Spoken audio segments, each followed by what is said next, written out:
ప్రభు నామానికే మహిమ కలుగును గాక. కూడి వచ్చిన మీ అందరికీ కర్మిల ఆత్మీయ సహవాస సంఘ విశ్వాసులందరికీ మన ప్రభువును ఆయన ప్రియ కుమారుడైన యేసుక్రీస్తు వారి శ్రేష్టమైన నామములో శుభములు మరియు అందరికీ వందనాలు.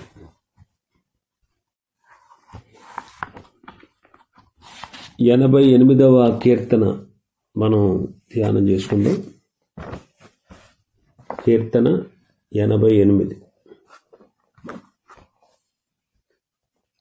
ఈ 88వ కీర్తన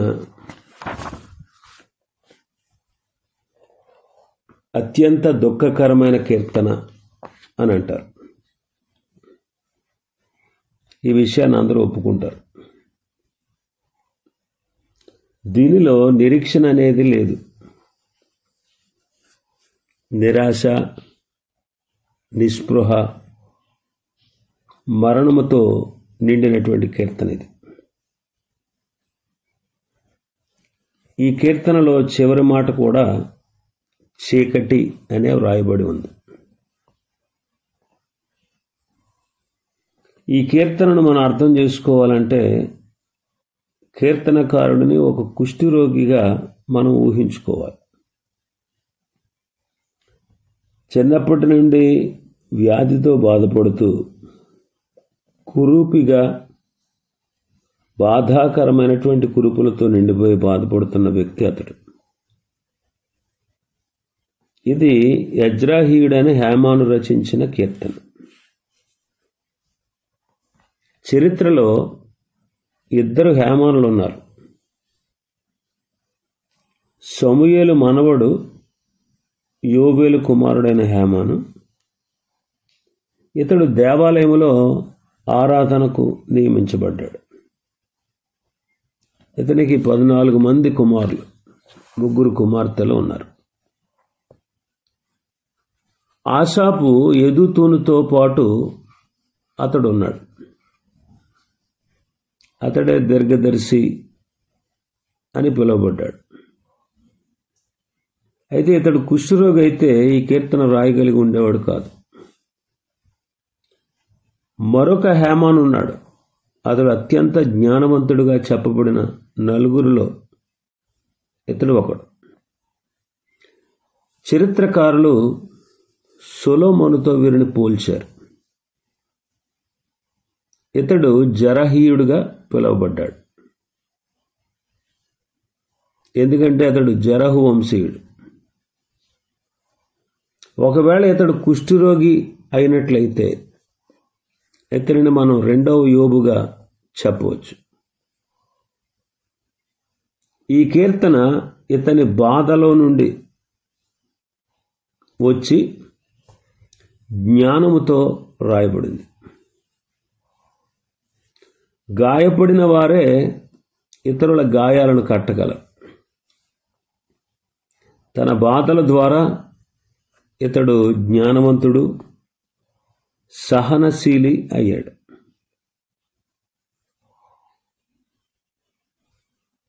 ఈ కీర్తనను యేసుక్రీస్తు ప్రభువారు సిలువలో భయంకరమైనటువంటి శ్రమలు అనుభవిస్తున్నప్పుడు చేసిన ప్రార్థనగా భావించి కొన్ని సంఘాల వారు దీనిని మంచి శుక్రవారం రోజున సంఘంలో చదివిస్తారు. మరొక కోణంలో మనం చూస్తే మహాశ్రమల కాలంలో ఇశ్రాయేలు వారు పడే బాధలకు ఇది సరిపోద్ది. మనం కూడా శ్రమల్లో ఉన్నప్పుడు దీనిని ధ్యానించడం మంచిది. బైబిల్ గ్రంథంలో ఎంతోమంది ప్రార్థనా పరులు ఉన్నారు. వీరిలో మరుగున పడిపోయిన వారు కొందరు, మన మనస్సుకు నచ్చని వారు మరికొందరు. ఈ 2 కోవలకు చెందినవాడే హేమాను. ఇతనిని గూర్చి ఎక్కువ సమాచారం బైబిల్ గ్రంథంలో లేదు. ఇతనిని గూర్చి బైబిల్ గ్రంథం సంక్షిప్తంగానే చెబుతుంది. ఇతడు రచించిన ఒకే ఒక కీర్తన మాత్రమే మనకు లభ్యమైంది. అదే ఈ 88వ కీర్తన.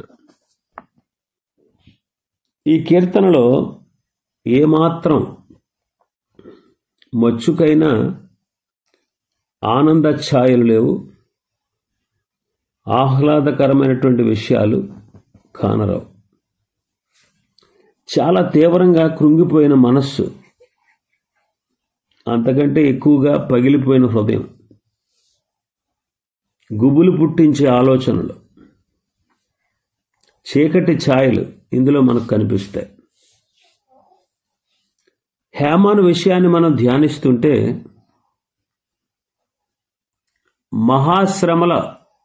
మహాశ్రమల కొలిమి నుండి వచ్చిన యోబు భక్తుడు జ్ఞప్తికి వస్తాడు. శ్రమల విషయంలో ఇరువురి జీవితాలకు దగ్గర సంబంధాలు గోచరమవుతాయి. దేవుని బిడ్డలైన మనం కూడా అప్పుడప్పుడు ఇలాంటి శ్రమల గుండా వెళ్ళవలసి వస్తుంది.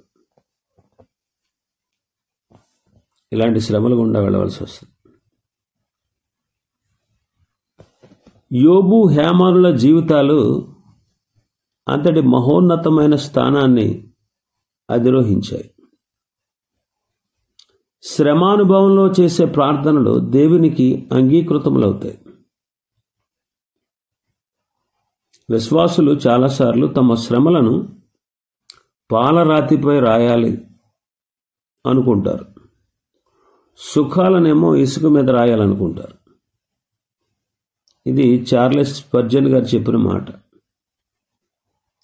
హేమాను తన కష్టాలను కడగండ్లను పాలరాతిపై రాయలేదు, కానీ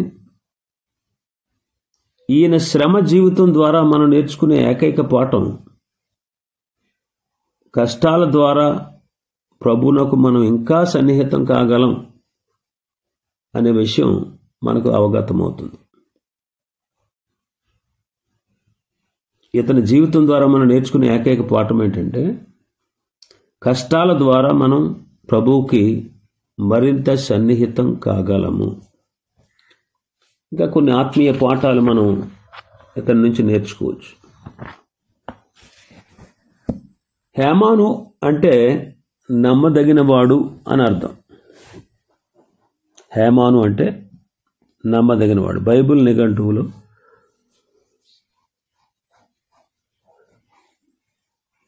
నమ్మదగినవాడు లేదా కుడి చెయ్యి అని ఉంటుంది. తనకున్న పరిస్థితుల్లో కూడా హేమాను నమ్మదగినవాడుగా ఉన్నాడు. 3వ వచనంలో ఆపదలు చూస్తాం. 4వ వచనంలో అతని ప్రాణమునకు బలము లేదు. 5వ వచనంలో అందరి చేత విడువబడ్డాడు. 7వ వచనంలో దేవుని ఉగ్రత నా మీద పడింది అంటాడు. 8వ వచనంలో నెలవరులు అతనికి దూరమైపోయారు. 9వ వచనంలో బాధ అతన్ని పట్టి పీడిస్తా ఉంది. 14వ వచనంలో దేవుడే విడిచిపెట్టేశాడా అనే పరిస్థితి ఏర్పడింది. 15వ వచనంలో బాల్యము నుండి తను బాధపడుతున్నట్టుగా రాశాడు. 15వ వచనంలో చావుకు సిద్ధంగా ఉన్నాడు. 16వ వచనంలో మహాభయములు ఆయన చుట్టుముట్టాయి. 18వ వచనంలో అందరూ దూరమైపోయారు, చీకటియే బంధువర్గం అయ్యింది. ఇలాంటి పరిస్థితి భక్తునిది. దేవుడు తనను బాగు చేయలేదని కానీ, దేవుడు ముట్టలేదని కానీ, తనకు మందు పూయలేదని కానీ కృంగిపోకుండా ఇలాంటి స్థితిలో కూడా నమ్మదగిన వాడుగా ఉన్నాడు. కాబట్టి దేవుని బిడ్డలైనటువంటి మనం కష్టాల్లో కూడా హేమానులాగా మనం నమ్మదగిన వారుగా ఉండాలి. హెబ్రీ పత్రిక 3:2 మనం చదువుతాం. మోషే యెహోవా ఇల్లంతటిలో నమ్మకమైన వాడుగా జీవించాడు. దేవుని బిడ్డలు నమ్మదగిన వారుగా ఉండాలి. నమ్మదగిన వారుగా ఉండాలి. ఒక గొప్ప పట్టణంలో ఒక దైవ సేవకుడు ఉన్నాడు. వారి సంఘం గొప్ప ఆధ్యాత్మిక సంఘం. ఎన్నో సంస్థల వాళ్ళు, ఎన్నో షాపుల వాళ్ళు, ఇతర వ్యాపార సంస్థల వారు వీళ్ళంతా ఆ పాదిరి గారికి ఫోన్ చేసి, మా దగ్గర పనిచేయడానికి మీ సంఘ సభ్యులు కావాలి, మీ సంఘ సభ్యులు నమ్మదగిన వారుగా ఉన్నారు అని ఫోన్ చేసేవారంట. ఎంత మంచి సాక్ష్యమో చూడండి. కాబట్టి మనం నమ్మదగిన వారుగా ఉండాలి.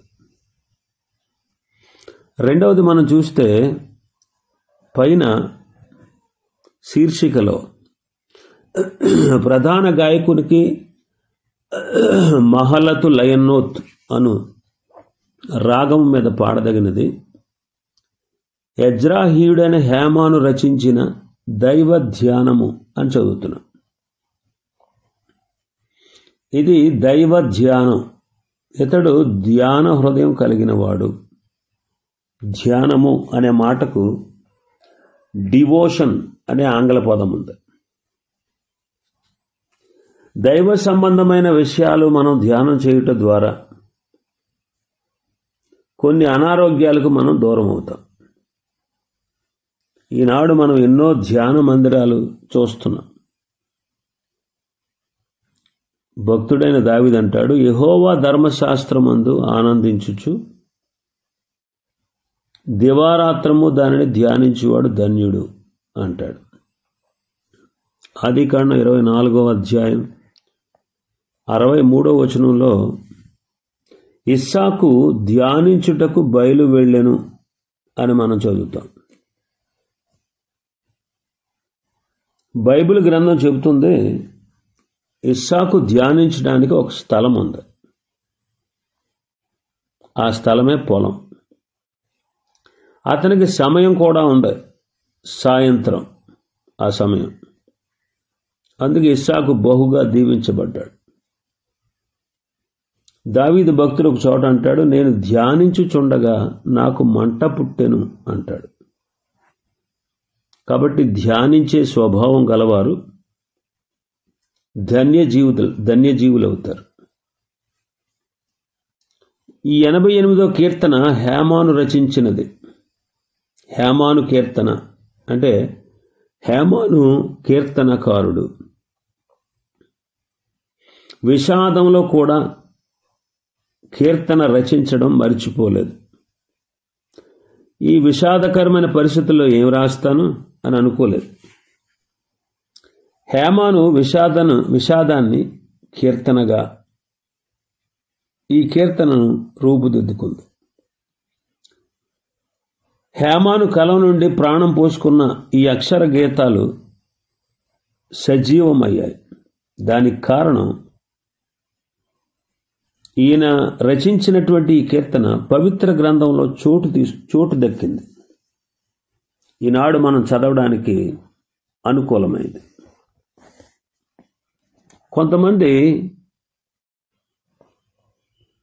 వృద్ధాప్యంలో, కష్టాల్లో, శ్రమల్లో ఏ పని చేయకుండా ఆగిపోతూ ఉంటారు. ఒక కవి గారు చాలా వృద్ధుడైపోయాడంట.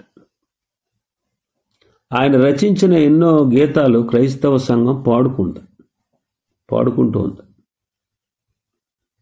ఒక ఆయన వృద్ధాప్యంలో, అనారోగ్యంలో అతను ఉన్నప్పుడు ఒక ఆయన వెళ్ళి కలిశారట.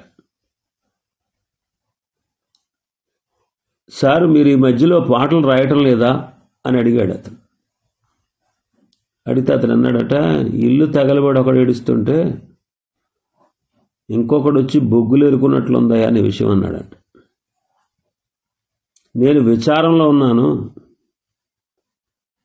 వృద్ధుడినైపోయాను, ఇక పాటలేం రాయను అని జవాబు చెప్పాడట. మరి ఇలాంటి పరిస్థితుల్లోనే హేమాను ఈ కీర్తన రాశాడు. నేను శోకంలో ఉన్నాను కదా అని ఊరుకుంటే హేమాను రోగగ్రస్తుడిగా నేనున్నాను కదా అని మౌనం వహించి ఉంటే నా చేతులు పనిచేయడం లేదని కలం పట్టుకోకుండా ఉంటే మనకు ఈ చక్కని కీర్తన లభ్యమయ్యేది కాదు.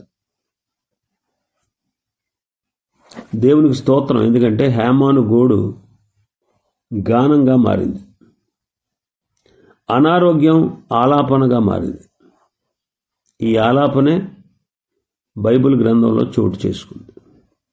మొదటి వచనాన్ని మనం చదివితే, నా రక్షణకర్తవగు దేవా అంటున్నాడు హేమాన్. శ్రమలలో సహితం దేవుడిచ్చిన రక్షణ హేమాను మర్చిపోలేదు. అతనికి ఇంకా యెహోవా రక్షకుడుగానే ఉన్నాడు. దేవుడిచ్చినటువంటి రక్షణను నిర్లక్ష్యం చేయకున్నాడు. హేమాను మీదకు వచ్చేటువంటి చీకటి అంతటిలోనూ అతడు మునిగిపోయి ఉన్న తన కడగండ్లన్నిటిలో అతడు ఒకే గొప్ప సత్యాన్ని హత్తుకొని ఈ కీర్తన రాశాడు. అతడి రక్షణ దేవుడైన యెహోవాయే. తన ప్రార్థన దేవుడు ఇంకా వినలేదు అని అతడు అనుకున్నప్పటికీ దేవునికి మొర్రపెడుతూనే ఉన్నాడు. రక్షణ పాత్ర చేతపుచ్చుకొని యెహోవాకు ప్రార్థన చేయడం మర్చిపోలేదు. కొందరు శ్రమలు కలిగితే రక్షణ నుంచి వైదొలిగిపోతారు. రక్షణ పొందినవాడు గనకనే బాధను భరిస్తూ వచ్చాడు. ఇంకా మనం చూస్తే హేమాను ప్రార్థనాపరుడు. రాత్రివేళ నేను నీ సన్నిధిని మొరపెట్టుచున్నాను, నా ప్రార్థన నీ సన్నిధి చేరునుగాక అంటాడు 1-2 వచనాలు. అంటే శ్రమల్లో ప్రార్థన మనవలేదు. 13వ వచనాన్ని ఒకసారి మనం చదివితే, యెహోవా నేను నీతోనే మనవి చేయుచున్నాను, ఉదయమున నా ప్రార్థన నేను ఎదుర్కొను. ఉదయం ప్రార్థిస్తున్నాడు. మొదటి వచనంలో మనం చదివాం, రాత్రి వేళ నేను నీ సన్నిధిని మొరపెట్టుచున్నాను.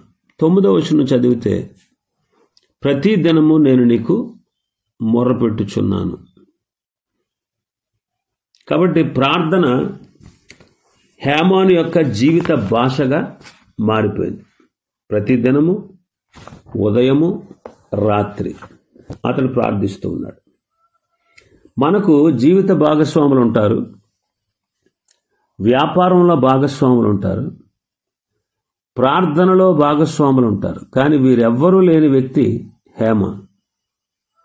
వీరంతా ఇతనిని విడిచి వెళ్ళిపోయారు. మనకు వ్యక్తిగత ప్రార్థనలు, కుటుంబ ప్రార్థనలు, సంఘ ప్రార్థనలు ఉన్నాయి. కానీ ఈ వ్యక్తికి, హేమానుకి వ్యక్తిగత ప్రార్థన తప్ప తక్కినవేవీ లేని భక్తుడనమాట ఈ హేమాన్. సమాజం అతన్ని బహిష్కరించింది, కుటుంబం అతన్ని విడిచిపెట్టి వెళ్ళిపోయింది. ఒంటరిగా దేవునితో సన్నిహిత సంబంధాన్ని కలిగి ఉన్నాడు. ఇంకా మనం చూస్తే 14వ వచనంలో, నీవు నన్ను విడిచుటేయాలా, నీ ముఖము నాకు చాటు చేయుటేయాలా అంటాడు. అంటే దేవుని ముఖము చూచే హేమాన్ అన్నమాట. ప్రార్థనలో హేమాను అనుదినము దేవుని ముఖం చూసేవాడు. ఎందుకో ఒకనాడు దేవుడు తన ముఖాన్ని హేమానుకు చాటు చేశాడు. కారణం తెలియదు. అది సహింపలేని ఈ ప్రార్థనాపరుడు, యెహోవా నీవు నన్ను విడిచుటయాలా, నీ ముఖము నాకు చాటు చేయుటయాలా అని ఆక్రందనతో హేమాను దేవుణ్ణి ప్రార్థించాడు. ఏడవ విషయాన్ని మనం చూస్తే, హేమాను దేవునికి భయపడిన వాడు. 15వ వచనంలో మనం చదివితే, బాల్యము నుండి నేను బాధపడి చావునకు సిద్ధమైతిని, నీవు పెట్టు భయము చేత నేను కలవరపడుచున్నాను. అంటే దేవుడంటే భయం గలవాడు. ఇది భక్తితో కూడినటువంటి భయం. శ్రమల్లో కొందరు దేవుని విడిచిపెట్టి వెళ్ళిపోతారు, ఆయనకి భయపడడం మానేస్తారు. కొందరికి కొన్ని రకాల భయాలు ఉంటాయి. కానీ ఇక్కడ దేవుడంటే భయం కలిగిన వాడు ఈ భక్తుడు. హేమానుకు దేవుడంటే భయం. బాల్యం నుండి రోగ బాధతో ఉన్నాడు, దేవునికి భయపడ్డాడు. కాబట్టి రోగానికి భయపడలేదు, ఒంటరితనానికి భయపడలేదు, మనుష్యులకు భయపడలేదు, మృత్యువుకు భయపడలేదు, చీకటికి భయపడలేదు, సమాధికి భయపడలేదు, సాతానుకు భయపడలేదు. దేవునికే భయపడ్డాడు. దేవునికి భయపడ్డాడు కనుకనే రోగం అతన్ని భయపెట్టలేకపోయింది, ఒంటరితనం అతన్ని భయపెట్టలేకపోయింది, మనుష్యులు అతన్ని భయపెట్టలేకపోయారు, చావు అతన్ని భయపెట్టలేదు, చీకటిని అతన్ని భయపెట్టలేదు, సమాధి అతనికి భయాన్ని కలిగించలేదు, సాతానుకు కూడా భయపడలేదు. 112వ కీర్తనలో దావీదు అంటాడు, యెహోవాకు భయపడేవాడు దేనికి భయపడడు.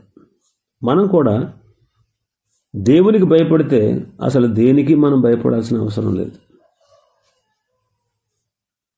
కాబట్టి హేమాను ప్రార్థనాపరుడు, దేవునితో సంబంధం కలిగినవాడు. అందుకే ఆయన బలహీనత బలంగా మారింది, ఆయన అనారోగ్యం ఆరోగ్యంగా మారింది, ఆయన సహవాసం, ఆయన ఒంటరితనం దేవునితో సహవాసంగా మారింది, అతని అంధకారం వెలుగుగా మారింది. కాబట్టి హేమాను లాంటి పరిస్థితులు మనకు ఎదురైనప్పుడు మన జీవితాల్లో కూడా ఇటువంటి నిరీక్షణ మనం కలిగి ఉండాలి. అట్టి కృపా దేవుడు మనకు అనుగ్రహించునుగాక. ఇది ఈ కీర్తనలో ఉన్నటువంటి విషయం. ప్రభు చిత్తమైతే మరొక కీర్తన రేపటి దినం మనం ప్రారంభించుకుందాం. దేవుడు ఈ వర్తమాన వాక్యాన్ని మన వెనికిడిలో ఆశీర్వదించునుగాక. ఆమేన్. ప్రార్థన చేసుకుందాం.